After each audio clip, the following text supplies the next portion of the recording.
By the time you're 3 years old, you have written the last page of your story. Are you going to be successful? Are you going to be broke? Are you going to be madly in love? Are you going to be alone? All of these sorts of things. You've written the last page of your book by the time you're 3 or 4 years old. You spend the next 4 or 5 years refining that story and how it's going to work. And unless you make changes, you're spending the rest of your life making that last page come true.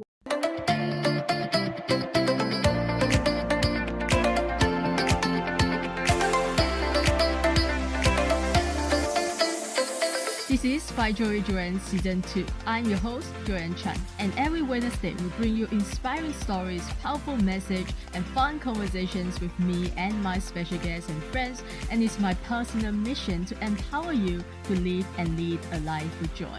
This podcast is for you if you're looking for more joy, courage, passion, and purpose in your life. Now let's dive into today's episode and get ready to laugh, learn, and live your life to the fullest.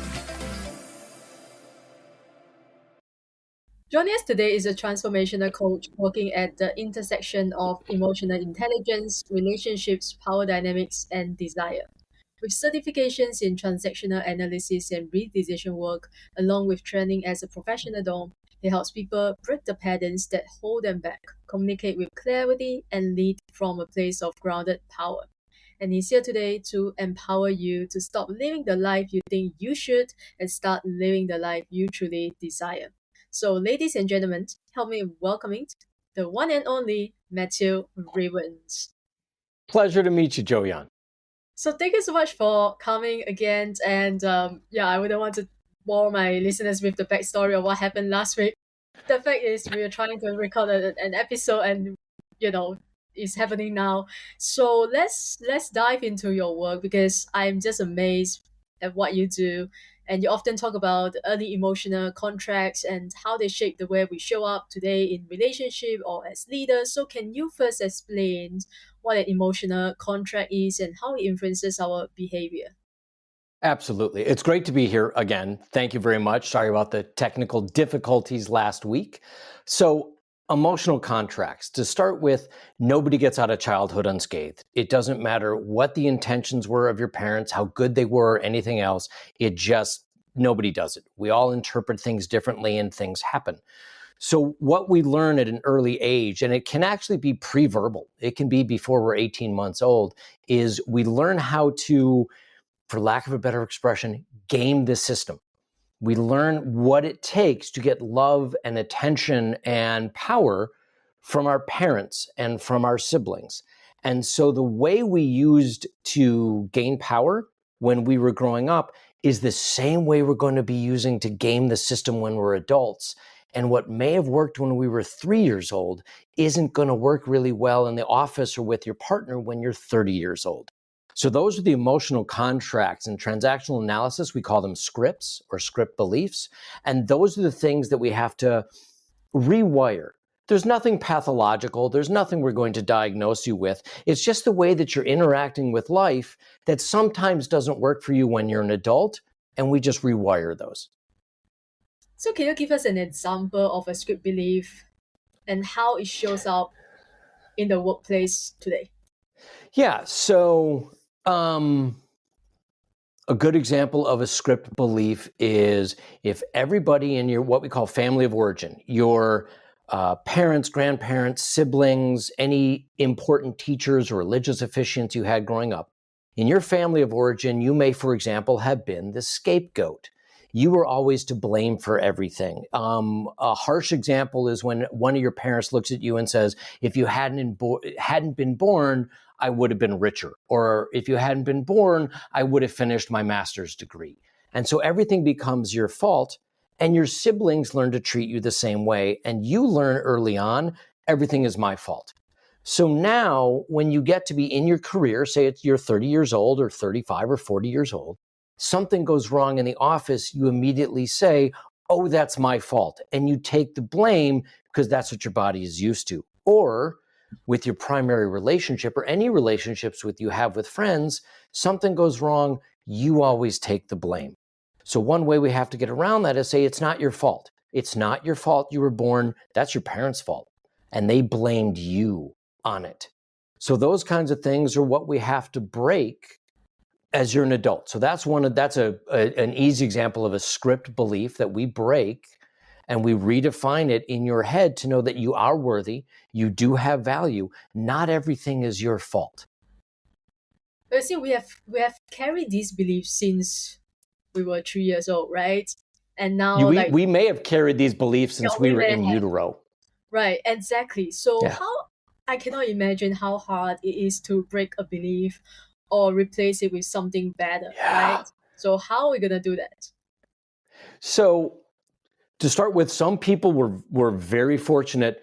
They got out of a family of origin and their script belief is, I'm powerful. I can handle anything that comes my way. I can deal with any transaction that happens in my life. And they have a very positive script belief growing up. I'll never see them as a client because they don't need it. So the people who didn't have those beautiful, amazing messages, yeah, it can be very, very hard for some people to change a belief that they think is natural, is the way things go, is the way things run. So that can be difficult. Some people find it easy to change. Some people, let's go back to the example I gave you of somebody who's being a scapegoat. If you hadn't been born, I would have been able to do all these other things, says your parent. And they believe that their being born was their fault. And sometimes it may be until you're 20 or 30 or 40 or more when somebody looks at you and goes, it's not your fault. You weren't there when you were conceived. That's your parents' fault. And all of a sudden, for these people, they realize all the guilt they've been holding on to, holy crap, that's not mine. That's mom and dad's. And you can actually watch in the room. It's wonderful to see as somebody just goes, wow. And the cortisol drops and the body drops and the emotion drops and they realize it was all the fault of their parents. Other people, it takes more. It takes a lot more work and sometimes it's painful. My therapist, when I went through this work, looked at me and said, it's walking through hell with eyes wide open. You're going through a lot of misery and you're doing it consciously and you're doing it, we say, above the table versus hiding anything below the table. You're above the table walking through and saying, wow, this is really painful. But it's accurate. It wasn't my fault. I can change these beliefs. And that's a lot of what goes on with the power side of things is you can change your beliefs. These theories, these beliefs, they don't come from outer space. They're not things that zip through your head and all of a sudden you're anxious or you're guilty. We decide our own thoughts and we can decide what not to think. So you're right. It can be very tough. It can be very painful, but with the right guide and the right mindset, it can be done. It's really the work here that we are talking about.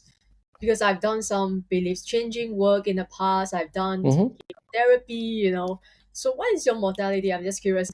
Right. And yeah. So most of 90+% of what I do is talk therapy.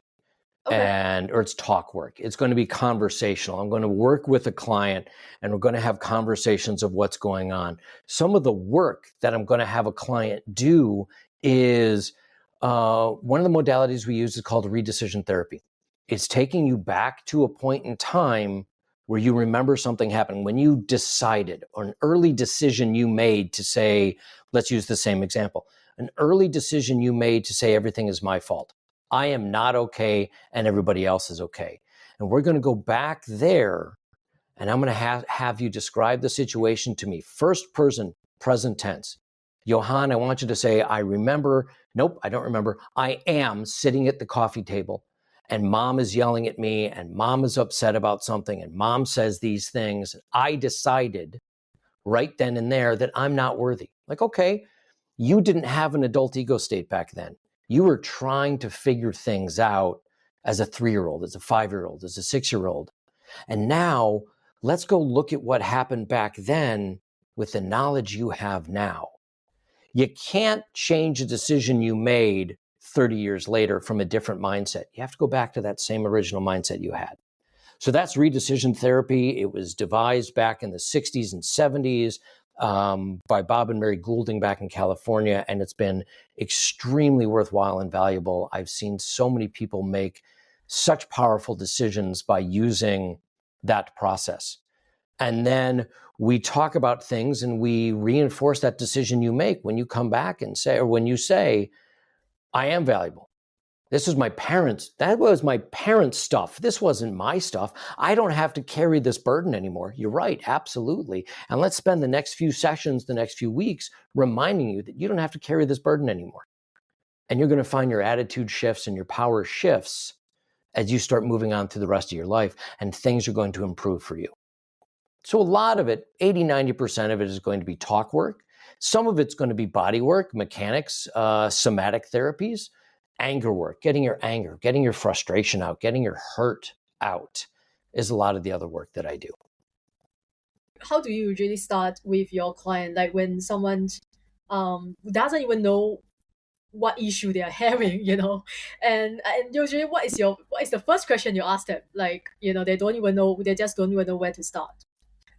I'm smiling because the first question I will ask a new client, and the first question I ask every single time that client comes into the room, or the Zoom for that matter, is always going to be the same. That's why I was smiling. The question I ask is, what do you want to change about yourself?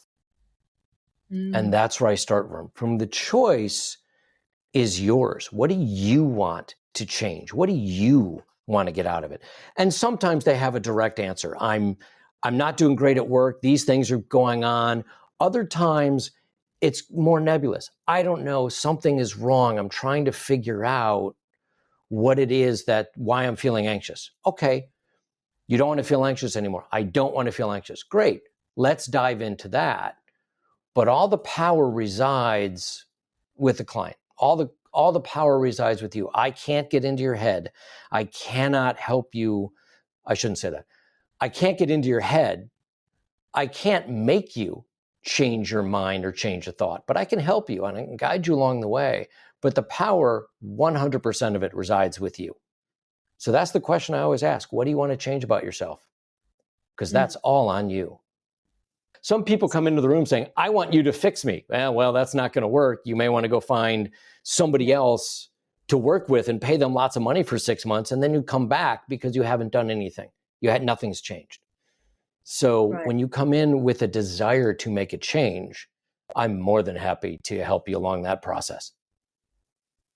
Do you have an exercise that you always, because since you always started with the same question, I assume you have one exercise that you do with all your clients, I'm just assuming, or the exercise that you can share with our listeners today so that they can just make the slightly better shift in their life, be it career, relationship, or just a better version of themselves? I don't have a single technique because everybody comes in, and while some problems may be similar, everybody went through something different growing up. And even two siblings in the exact same household who had this same troublesome parentage, they're going to react to it in two different ways. Sorry to interrupt, but why is that so? Because I have like 3 sisters. Now, when you mentioned that, I think about my sister, we are all different like species. So why is that? It depends on you individually and the way you were raised and just little nuances that make a change. A bit of a harsh example, so I'll even give a little trigger warning. A bit of a harsh example is if 2 daughters and dad was abusive and they had to worry every night if dad was going to walk into their room or his own room. So one daughter may look up and think, if I do everything perfectly, then this won't happen. And they think almost superstitiously, if I do everything perfectly, dad will leave me alone. And they are very quiet and they're very meek and they try and do everything perfectly and tiptoe around dad. And that is the way they decided to deal with the situation. Another daughter may look up and just go, screw it. I'm going to entice him. I'm going to poke him. I'm going to do everything I can just to anger him because, well, frankly, screw this. And I'm going to lash out and I'm going to come out from a rebellious place. 2 daughters, same situation, different results. And so there's nothing that says why one daughter did one way, one daughter did the other. Did they both make the right choice? The answer is yeah. They made the right choice that fit for them in their family of origin, because if they can get out of that and make it to come see myself or any other coach or a counselor or therapist, then they made the right choice for them. So there's nothing that says one way or the other. To answer your other question about, do I have a simple something for everybody to do? Yeah. And it's really, really simple, and it's extraordinarily hard to do. Communicate. That is the biggest thing. Say what you want. Say what you need. Be vulnerable about that. I can't say it's 90%, but it's the vast majority of my clients when it comes to their relationship issues. They need to talk clearly about what's going on. A lot of times there were games growing up. I can't ask directly for what I want. I have to play these games that we talked about at the onset. So instead of playing games, just talk. Stop playing games and just look at your partner and say, not accusatorily, I hate when you do that, is not going to work. This is why what you do bothers me. This is where it's coming from. Can we please talk about it? Communication is the key to about 90% of what goes on, and it is just the vast majority of everything we need to work on. Communicating with your partner, having them listening and come back and say, I hear you. And that's a lot of it too, by the way. If you say, hey, hon, it bothers me when you do this, and they respond with, well, yeah, it pisses me off when you do that, you're in an argument phase right now. You're just going to spin each other up. One issue at a time. And the response can simply be, oh my God, hon, I hear you. I get where you're coming from. I hear you. And that's all they need to hear. Sometimes your partner needs to vent. Sometimes your partner needs to change. Sometimes your partner needs help. Sometimes what do you need? Hun, can we talk? Yeah, absolutely. What do you need? I just need to be heard. Fine. Let me sit back. You come at me with what's going on. Some of it may hurt. Some of it may spin me up. But my response is going to be, okay, you just needed to vent. I hear you. We can finish this another time, and we can talk about it. And you do it calmly from a place of adult. If you start feeling a lot of hurt, if you start feeling a lot of anger, if you feel the emotions really churning up, something else is going on. We're adults at this point in time. We should be able to talk about things openly and honestly from a very calm perspective. Even highly charged items we can talk about from a calm perspective. Anything else, you're coming from either messages from your parent or messages from your child ego state, and that's just going to spin things up. So the first thing for everybody to do is start being honest. Talk to each other. Stop playing the games. I love that. But how about, I'm just thinking, for, let's say for people in a relationship, like Yeah. one person might be the giver, the other is always receiving, because one gives, one takes, right? That's how it works mostly in relationship. Usually the giver, I would think that, correct me if I'm wrong, they are usually the one who please, right? They're playing it safe. Maybe they grew up with, again, they learn Right. this is the way to gain love and power, right? It's by giving. And so for people like the givers, how do they start expressing their needs and desires, say what they need, say what they want, be vulnerable, especially when they are people pleasing, or they tend to be a people pleaser, or always playing it safe? Oh, that is one of the more common complaints. One of the more common things that I get from clients is I will find the 30-something-year-old woman who is coming in and she's full of anger and resentment and frustration at her job, at her kids, at her significant other. And it turns out that she was raised to be a people pleaser. She was raised to serve everybody else. In her family of origin, it was all about keeping the adults happy, taking care of the siblings. You have no desires of your own because you need to take care of everybody else. By the time you get to be in your 20s or 30s, you start getting frustrated by that. I have my own desires and I'm not allowed to follow them. I have to do what everybody else wants. And it's a people-pleasing problem. So the issue with that is, frankly, being comfortable saying no. And it's tough because you learned early on that if I say no to mom and dad, their love gets taken away, is usually what happens. They were raised with conditional love, not unconditional love. And their fear is if I say no to my partner, they're going to take their love away. And so there's a lot of issues that are going to come up here.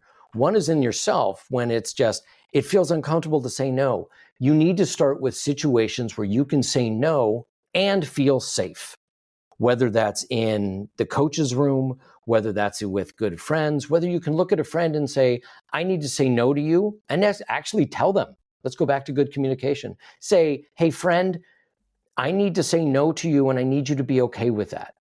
I'm not going to be able to go out with you Friday night. Can I say no and you're going to still love me? And just ask that question point blank. Now, the difficulty is going to come in with your partner that you've always been partner pleasing to. When you start saying no, they have been profiting from, you're pleasing them, and they might be not happy with those changes. So you're going to have to work through that, and you're going to have to work with them to say, I still love you, comma, and I need to say no to this request. And I need you to be okay with that. And sometimes their partner might be, and sometimes their partner might not be. But their partner needs to know, oh my gosh, she's becoming, in this case, as you said, she's becoming her own woman. She's starting to say no to me. Is she going to leave me? Does she still love me? And I need her to keep doing. And so it may accelerate things with your partnership. Again, talk to your partner about what you need. I can't please you all the time. It's destroying me. I need to say no, and I still love you. And that's a lot of it. Being able to say no and feel safe doing so, that's a lot for a lot of people. Some, mostly women, but some guys. I was one of them. I was raised to be not a good girl. I was raised to be a Boy Scout. Have no desires of my own, please everybody else. And that's usually what happens. You get good girls and Boy Scouts. Learn to say no.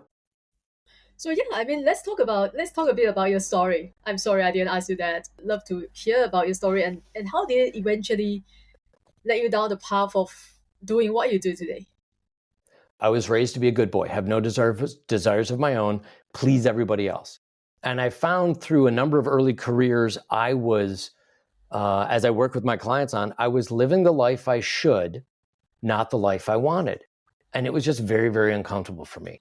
And one day, I'd seen a couple of my own therapists doing different types of work, and it just didn't work. It was bad therapists or bad therapy, and it never worked. Like you said, I'd do all this work and no changes were happening.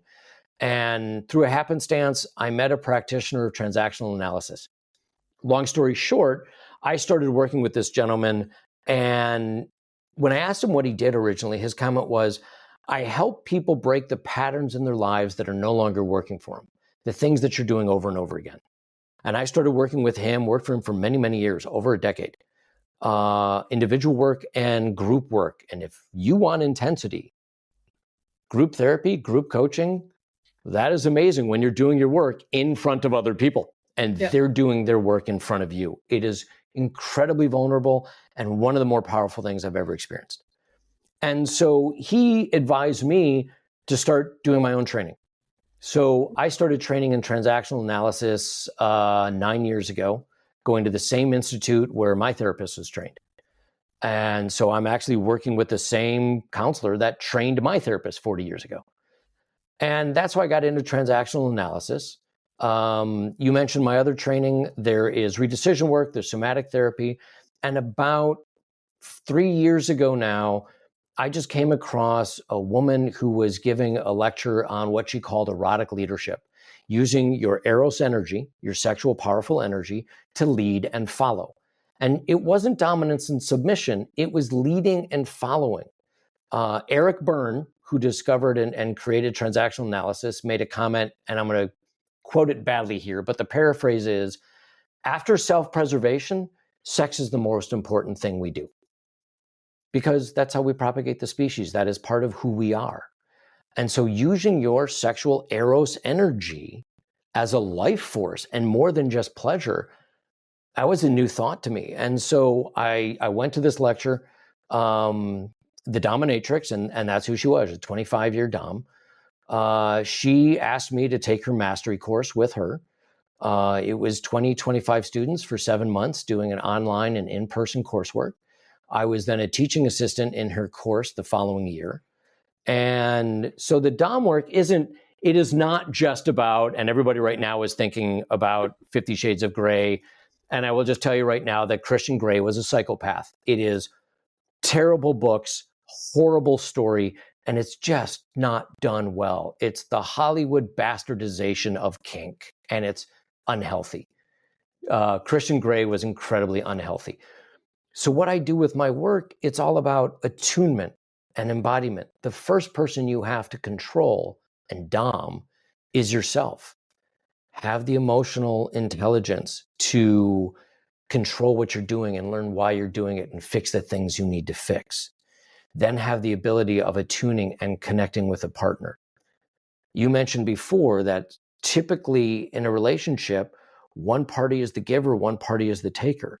Well, if that's happening just unidirectionally all the time, yeah, that's unhealthy. There needs to be a balance. Who's giving, who's taking care of the kids, who's taking care of the finances. You've got an elderly in-law.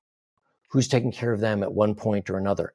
You're going to be doing the bread keeping for a while, the breadwinning for a while I go to school, and afterwards we're going to change. You need this balance. So who better to understand power and relationships and your relationship to power than somebody who is studied as a professionally trained dom? And so I bring all these aspects together to work with my clients, the modalities of kink and BDSM, just the thought process of who's giving, who's taking, plus the psychological modalities of transactional analysis. And I use both of them all in combination to help my clients make change. It's unique and it's fascinating. It's fun. Yeah. Wait, but before you go even further, tell any people who doesn't know what transactional analysis is, how would you define it? Sure. Yeah. Transactional analysis is two things. It is a theory of psychological development, why we turn into the people we do. It starts in utero and goes all the way through 7, 8, 9, 10 years old. It's also a practice for change. It is a therapeutic methodology to help clients make change. A good way to describe it is by the time you're 3 years old, 3, 4 years old, you have written the last page of your story. Are you going to be successful? Are you going to be broke? Are you going to be madly in love? Are you going to be alone? All of these sorts of things. You've written the last page of your book by the time you're 3 or 4 years old. You spend the next 4 or 5 years refining that story and how it's going to work. And unless you make changes, you're spending the rest of your life making that last page come true.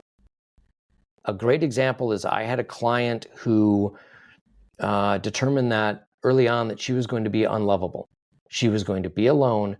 And every time she had a boyfriend that was really in love with her, she would do things to break the relationship apart. Subconsciously, she would just do things to drive them away because it didn't fit her script that anybody could love her. So TA is both why we are, who we are, and as well as how do we change and become the person we want to be. So it's both and. Okay, so let's go back to, I'm sure my listeners have a lot of questions about the other work that you do. I don't even know where to start, what kind of questions I should be asking. So let's talk about shame and power. What is the connection between shame and power, and how do we work with it instead of letting it run the show? Shame is incredibly powerful. Go back to your people pleaser. They are going to feel some amount of guilt and even shame that they have their own desires. And it doesn't have to be, when we talked about it 5 minutes ago, there was nothing sexual in the content. It doesn't have to be a sexual desire. It can be a desire to, I don't want to be a housekeeper anymore. I want to go out and teach, or I don't want to be a teacher anymore. I want to go back to medical school. All of these desires they're afraid to say because they're ashamed that they're going to get laughed at or ridiculed or get told no. So shame could also be in the sexual realm. There's something I want my partner to do and I'm afraid to ask. Or there's something I really wish my partner would stop doing and I'm afraid to ask because it's kind of embarrassing. Embarrassment, shame, different sides of the same coin. The best way to get past shame is to be seen. I went through, like I said, many years in group, and group work, group coaching, group therapy is immensely powerful because there are so many other people seeing you talk about things. And fascinating enough, one of the reasons I started blending in the Dom work with the psychology work is because in 10 years of the group that I was a part of, sex never came up once, ever. Nobody talked about it. And so it was just fascinating to me that how in 10 years and thousands of sessions, thousands of hours, did it not come up once? It was fascinating to me as to why. So the way to get past shame is to bring it up. And you're going to find that immensely powerful. I know it's going to sound strange to people, but there is so much power in being vulnerable, in saying, this is who I am. I'm opening up myself to you. And I want you to see me. And if you can't see me and accept me for who I am, maybe I have to go find other people who will. And I will find my power from those people. But shame is going to keep a lot of people stuck. It's going to keep you living the life you should, not the life you want. It's going to keep you from getting your life goals met, is if you keep consistently and constantly living in that shame. This is like the work that you do. You help people live the life they want, not just the life they should. Why do you think so many people, 8 out of 10, are not living the life they want? What is really fundamentally the problem or the common patterns you see with so many years of coaching? Conditional love. What they got from their parents is, I will be good to you, I will be nice to you, I will treat you well, only when you do the things that I want you to do. So you're going to be thinking like your parents want, not like you want to do. And then that gets reinforced when we get to elementary school and then junior high school. And I think one of the cruelest places in the world is the elementary school playground. Nobody wants to be different. Nobody wants to be embarrassed or shamed or be ridiculed on the elementary school playground. So we do everything we can to fit in. And I truly think, looking back at it, those kids in junior high school and high school who are just like, screw it, I don't care what anybody thinks of me, are probably happier now than all the rest of everybody who is trying to fit in. So all the dorks and the goths and whatever it was, all the band geeks and the choir kids, whatever, I don't care what anybody else thinks, I'm going to do what I want to do, are probably happier. But everybody from an early age, you need to fit in. There's lots of studies on infants about abandonment, and an infant fears abandonment more than death. And so they need strokes. They need something from their parents. They need that attention. Bad strokes are better than no strokes at all. You've seen a kid who's physically abused by his parents and go running up to them for love. Because running up to somebody who's treating you badly is still going to be better than no strokes at all. And so that's why we end up living the life we should, simply because we're trying, because you can't, trying is just failure. We're trying to fit in. And it's hard to make change. It's hard as an adult to say, I'm going in a different direction now, and I may lose some friends because of it. Yep. That's tough, admittedly. Yeah, it is. The other aspect of your work is to helping people to lead from a place of grounded power. So how do we cultivate grounded power? And is it the same as performing confidence, or what do you mean by that? Performing confidence. I know it sounds stupid. No, not at all. It's a valuable technique. It's another way to put it is fake it till you make it. Yeah. And sometimes it's that manifestation energy. It's saying, I'm going to be successful. You, instead of saying I'm going to be successful, you start with I am successful, and I'm going to feel now. I'm going to pretend to feel now the way I want to feel in 6 months when I am successful. And that's going to start feeling more and more comfortable the more and more you do it. And that's where the manifestation comes into play. So grounded power is not, one of the talks I give a lot is about masculine and feminine energy. So I'll dive a teeny bit into that. You see men, peacocking themselves. The big, huge, gorgeous feathers. If I'm big and powerful, I will get a mate. And so you see men puffing up their chest and trying to be big and powerful, and it's performative, and it's over masculine crap.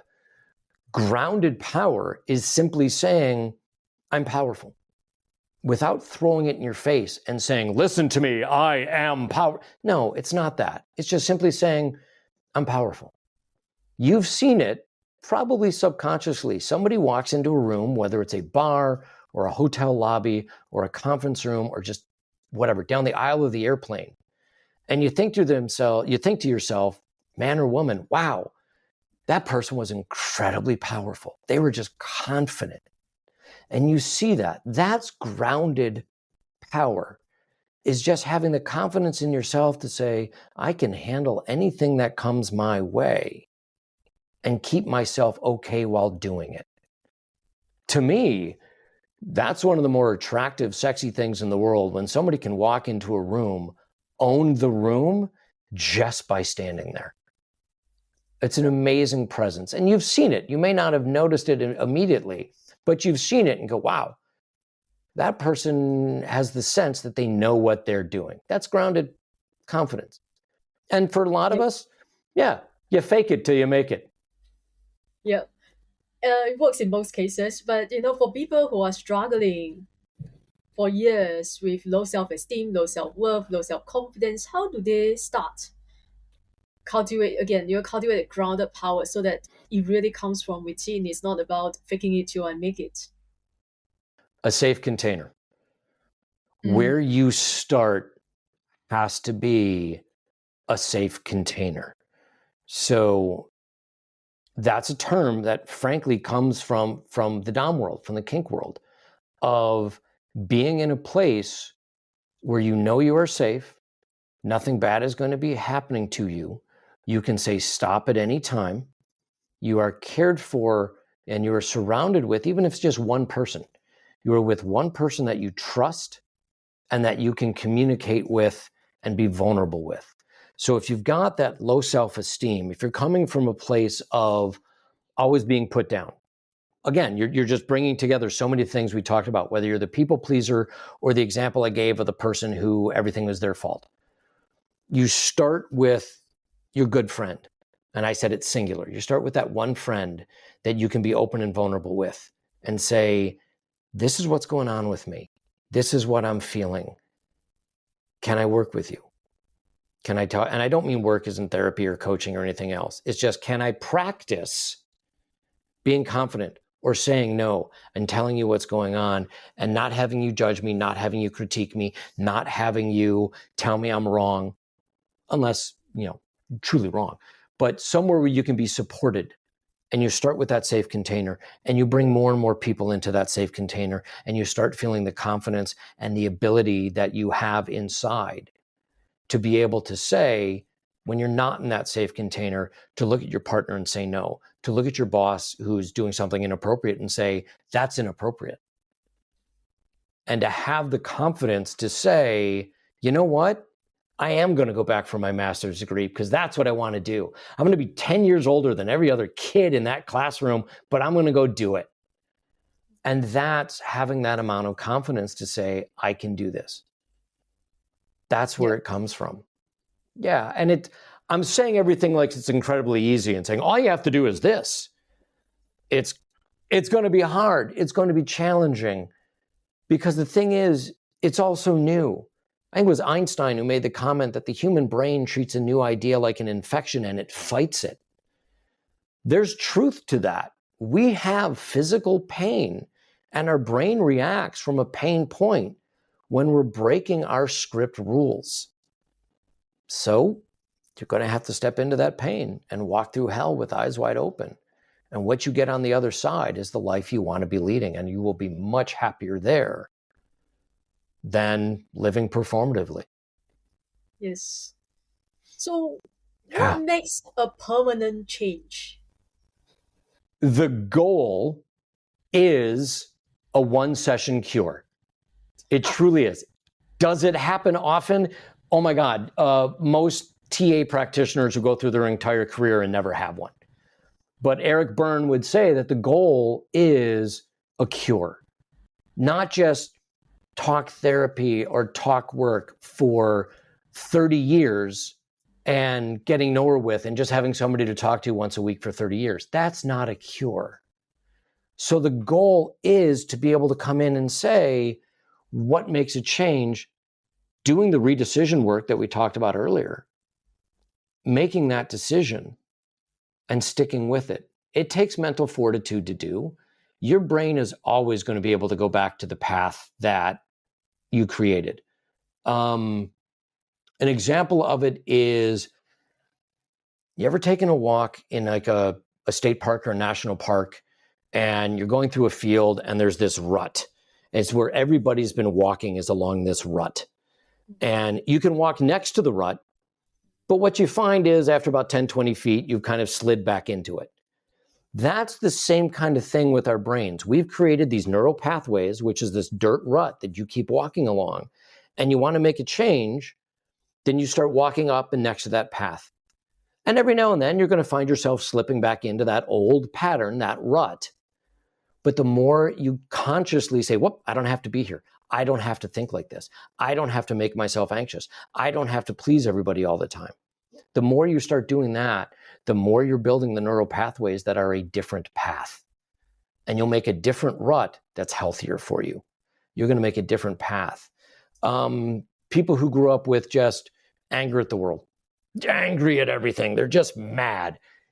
They can get over that. And they can live the rest of their life in a very calm, peaceful place, but they're always going to be able to go back and find that anger when they need it. Anger is okay. Anger is how you set up boundaries and say, no, that's not okay. But you can overdo it as well. So anger is not a bad thing. Anger is nothing to hide from. You just need to use it appropriately. When you're using it inappropriately, you need to make that change. How do you get that change to be permanent? You think about it. You're conscious about it. You pay attention to what you're doing. And you think to yourself, wow, I'm making myself anxious. I don't have to do that. I don't have to ruminate in my head all the time. I can stop those thoughts. I can stop those thoughts. And what you're going to find over time is those thoughts happen less and less and less. And changes become as permanent as they can. Like I said, you can always go back, but changes become permanent at that point in time. The other thing that helps is you start surrounding yourself with people who enjoy your change and like the new you. They're not the people who are profiting off people pleaser you. They're the people who like the autonomous you, who says yes and no, and you're enjoyable to be with. You're more of a full human being when you have the power of saying yes and no, and you're not just people pleasing. And that will reinforce the changes you've made. And you get people around you that support your change. A lot of it's going to be on the individual. A lot of it's going to be on you. And you get benefits from the community that you create along the way that's there to support you. And you're going to find as you make these changes that your community is going to shift. Yep. Some people who've been profiting off of your issues are going to have to get out of your life. They're going to walk away because they don't like the fact that you're no longer people pleasing for them. Or they're going to be pushing you so hard to get back into your old self that you need to cut them off. And you're going to replace them along the way with better quality people. Yeah. An example I used with somebody a long time ago was, yes, the pool of your friends might get smaller, but the quality of your friends is going to get much, much deeper. And that's going to be healthier for you in the long run. Yeah, it's true, because if you, like you said earlier, right, if you just have one friend who is a safe container that you can go to and express yourself, be vulnerable and say no, right? Practice being who you are, right? That's enough. I would do anything to have that one friend. Because right now I don't think I have any.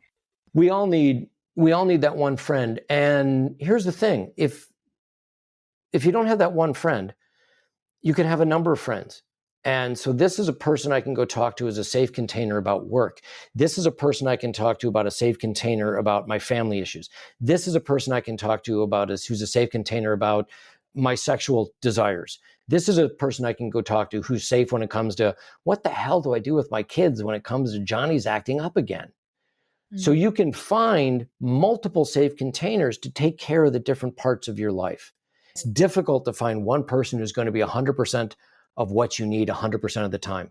I would actually say that's impossible. Impossible to find one person who can fill your cup 100% of the time. You're going to have to find different people along the way, and you'll get better at it. There'll be hits and misses.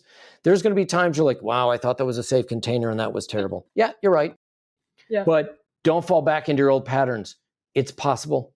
You're learning something new. You're going to be terrible at it, and then you're going to get better at it. Then you're going to be great at it. Or how about just be someone else's safe container? It will be a great privilege and it's a beautiful thing to do, right? There's a Maya Angelou quote of "Be the rainbow in somebody else's cloud." Yeah. All right. Thank you so much for everything. I just really appreciate this conversation. I've learned so much personally. Is there anything else that you really want to talk about? Perhaps I didn't ask you or didn't let you before we end. You hit on most of the high points, which has been great. A lot of it is for your listeners. Look inside, not just in your head. Look inside your body. That's the benefit of a lot of the work that I've done. It's a mix of the somatic work of the body and a mix of the psychological work of the head. And so look inside, figure out what are the things you need to change, or what are the things that you want to change, and then be vulnerable. Talk about it, communicate, and let other people see you for you. One of the tenets of transactional analysis, and I do like this, is everybody is okay. Everybody has value. Everybody has worth. And so start from there. You are worthy, you are valuable, and we're just trying to help figure you out to help you show that to the rest of the world and yourself. Thank you for your time. This has been a fun conversation. It is, certainly is, and it's worth the wait, So now tell my people, if they want to work with you, like where should I send them? How do people connect with you? Best way to find me is at the STIR Institute, STIR, stirinstitute.com. And you can find me there. It's Matthew.Riven, RIVEN, on Instagram. Great. Yes, I will put all your links and resources and website, Instagram on the show note below. So guys, go visit the show note and thank him for coming to our show today. If you have any question, you can leave a comment below or drop us a DM. Remember to like and subscribe to this podcast so you get episodes like this coming to you every Wednesday. And I will always leave you the same way as I leave you with every other episode. Show up. The world needs you and you need you. Thanks for listening, and I wish you all a joyful and amazing day ahead. Bye! Thank you again for tuning into Find Joy Joanne podcast. If you enjoyed today's episode, take a screenshot and share it on your IG story and tag FindJoyJoanne_podcast so I know you are listening. And leave us a positive review on Apple Podcasts if you haven't already done so. And remember to hit the subscribe button whether you are listening on Spotify, iTunes, Amazon Music, or any of your other favorite platforms. If you love what we are doing and want to become one of our sponsors, you can send me a DM to connect. And thanks for being here. I will see you soon in the next episode.